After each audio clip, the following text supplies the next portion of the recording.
ने लड़ा रही है। ये सरकार नहीं है, ये कसाई सरकार है, ये कंसवादी सरकार है। इनको सत्ता मिली है, इनको सत्ता का ख्याल लालच है, ये सत्ता के लिए कुछ भी कर सकते हैं और करते आ रहे हैं, अभी तक लौट के नहीं आए। तो ये जो शब्द है जेपी नड्डा और राजनाथ सिंह के अंदर बहुत बड़ी होती है, विज्ञापन छुपाया है। नमस्कार दोस्तों, आप देख रहे हैं राष्ट्रवाद न्यूज और देखिए ये है अजमेर शरीफ, जहां लोग सपने लेके आते हैं, जहां लोग अपने कर्मों का हिसाब देने आते हैं। जैसे देखिए यहाँ पर चादर चढ़ाने के लिए छोटू लाला जी आए थे, जो समोसे वाले के नाम से भी मशहूर है। बीकानेर से वो बिलोंग करते हैं और उन्होंने बहुत सारे सपने देखे हैं इस देश के लिए।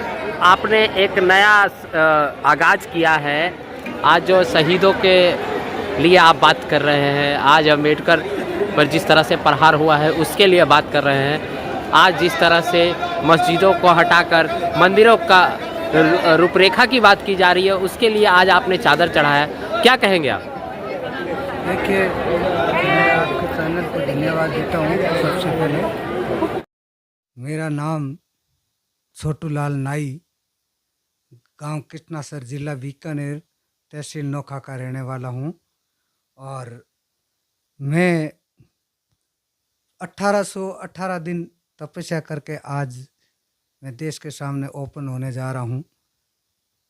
ये मकसद में 40 देश के जवान 2019 के अंदर जो शहीद हुए थे, उसके पर्पज़ के अंदर आज तक इस शहीद जवानों का किसी ने कोई मुद्दा नहीं उठाया और न ही हमारे देश की सरकार ने इनकी कोई जांच करवाई। तो मैं अब इसका मुद्दा उठाया है और इसका पूरा जो खोज है करके लाया हूँ और अब देश के सामने सारी एक एक करके ओपन करके दिखाऊंगा। जब ये देश के जवान शहीद हुए थे तो उस टाइम में हमारे देश के प्रधानमंत्री, गृह मंत्री अमित शाह, जेपी नड्डा और राजनाथ सिंह जी एक पंजाब केसरी पेपर के अंदर बहुत बड़ी होर्डिंग के अंदर विज्ञापन छपाया था। तो उसमें लिखा था, हमारे देश के जवान अभी तक लौट के नहीं आए। तो ये जो शब्द है ये एकदम साफ साफ नज़र आ रहा है कि ये शहीद नहीं हुए थे, ये देश के जवानों को शहीद करवाए थे। जैसे ये शब्द ऐसे बोला था कि ये देश के जवान अब वापस लौट कर नहीं आए, जैसे इन लोगों ने कहीं अमेरिका में इनको युद्ध ऐसा करवा के इनको क्या मिला? इनको सत्ता मिली है, इनको सत्ता का ख्याल लालच है, ये सत्ता के लिए कुछ भी कर सकते हैं और करते आ रहे हैं।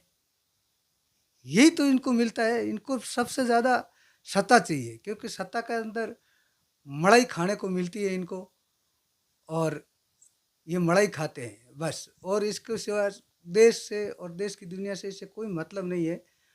आज 2014 के अंदर देश की जनता ने इनको लेके आया पीएम को और जनता ने हर हर मोदी, घर घर मोदी बोला और आज इसी मोदी ने देश और देश की दुनिया के दिल में जहर घोल दिया।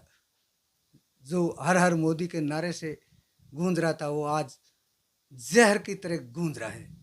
लेकिन ये बहुत बड़ा आरोप लगा रहे हैं आप सरकार पे। नहीं, ये हकीकत है। ये क्या सबूत है आपके पास? ये सारे सबूत मैं निकाल के ला के देश के सामने पेश करूंगा। हाँ। बहुत बड़ा ये आंदोलन खड़ा होगा और ऐसा आंदोलन खड़ा होगा, जन आंदोलन जो ये सपने में भी नहीं सोचा होगा कि ऐसा बड़ा कोई आंदोलन होगा क्या। तो ये आंदोलन क्या इसकी शुरुआत आप जो है यहाँ पे अजमेर शरीफ से चादर चढ़ा के इसलिए किया है कि ये जो दरगाह है ये 850 पुरानी साल की दरगाह है और यहाँ से मतलब हमारे हिंदुस्तान के लोग नहीं आते हैं, देश विदेशों से लोग आते हैं और उनकी मनोकामना पूरी होती है। तो मैं भी इनकी आत्मा को लेके यहाँ प्रवेश हुआ हूँ और अब ये इनकी आत्मा को शांति ये दरगाह से मिलेगी और 100% मिलेगी और 100% मिलेगी। लेकिन जिस तरह से देखा जा रहा है कि अब मस्जिदों में जो है मंदिरों के अवशेष मिल रहे हैं, सरकार एक नया प्रयोग शुरू कर चुकी है। देखो हाँ, ये लोग है ना, हाँ, कमजोर किस्म के लोग हैं ये। अच्छा, इनको मतलब मेहनत करके कमा के खाने की आदत नहीं है, इनको बस झड़पने की, लोगों को लूटने की, ऐसे करके इनको आदत पड़ी हुई है। तो ये मंदिर मस्जिद करके मतलब जो मुद्दा उठाया है, हमारा देश का मतलब जो भगवान है, हिंदुस्तान का भगवान है, देश की जनता का, वो भगवान इतना कमज़ोर है जो मस्जिदों के नीचे दब के बैठा रहेगा है? ये 2024 के अंदर ये एक मुद्दा उठा था, नहीं 2002 में जो गोधरा कांड का कांड हुआ था, वो आप लोगों ने सबने देखा होगा। और उसी टाइम में इन लोगों ने ओपन कहा था कि हिंदुओं को मोद लेने दो, हिंदुओं को जो करना है करने दो, कोई मत रोको। प्रशासन को रोका था। और इसका जो भेद खोलने वाला जो संजीव भट्ट IPS था, वो इसका भेद खोलने के लिए आया सामने, तो उसको जेल में डाल दिया। और एक हमारे हिंदुस्तान की मुस्लिम महिला, जो हिंदुस्तान में रहने वाले वो हिंदुस्तानी होते हैं। और हिंदू जो ये लोग बोल रहे हैं ना, ये हिंदू कोई जात नहीं है, ये हिंदुस्तान के पीछे हम हिंदुस्तानी बजे हैं, हम हिंदुस्तानी हैं, हर समाज हिंदुस्तानी है। तो बिल्किस बानो के साथ में क्या घटना घटी 2000 के अंदर, जो उसके 7 परिवार को इन लोगों ने मार दिया था। और 7 महीने की गर्भवती महिला, उसके ऊपर 11 जनों ने बलात्कार किया। और उसी बलात्कारियों को सरकार ने बाइज्जत बरी कर दिया। और वापस उस बिल्किस बासु ने जाके सुप्रीम कोर्ट का दरवाजा खटखटाया। और मैं धन्यवाद देता हूँ सुप्रीम कोर्ट के जज DY चंद्रचूड़ जी को, जो इन बच्ची को मतलब न्याय दिलवाया और वापस उसको सरेंडर करवाया।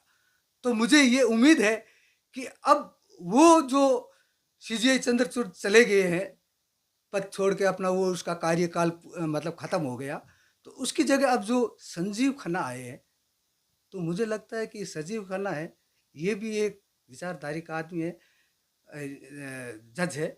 और ये जो 40 जवान के शहीद हुए हैं, इनके परिवार को न्याय ये दिलवाएंगे। और वो परिवार सारे आएंगे और सुप्रीम कोर्ट का दरवाज़ा खटखटाएंगे। और जिस लोगों ने किया है वो नाम वहाँ ओपन होएगा सुप्रीम कोर्ट के अंदर, और सुप्रीम कोर्ट उसकी जांच करवाएगा। और जल्द से जल्द ये काम होएगा। और सरकार को हम चारों तरफ से घेरेंगे। ये सरकार नहीं है, ये देश की जनता ने देश चलाने के लिए बैठाया था, देश को जलाने के लिए नहीं बैठाया था। जो आज सरकार हमारे देश की जनता को जला रही है, देश के किसानों को जला रही है, देश के जवानों को जला रही है और आमने सामने लड़ा रही है, ये सरकार नहीं है, ये कसाई सरकार है, ये कंसवादी सरकार है।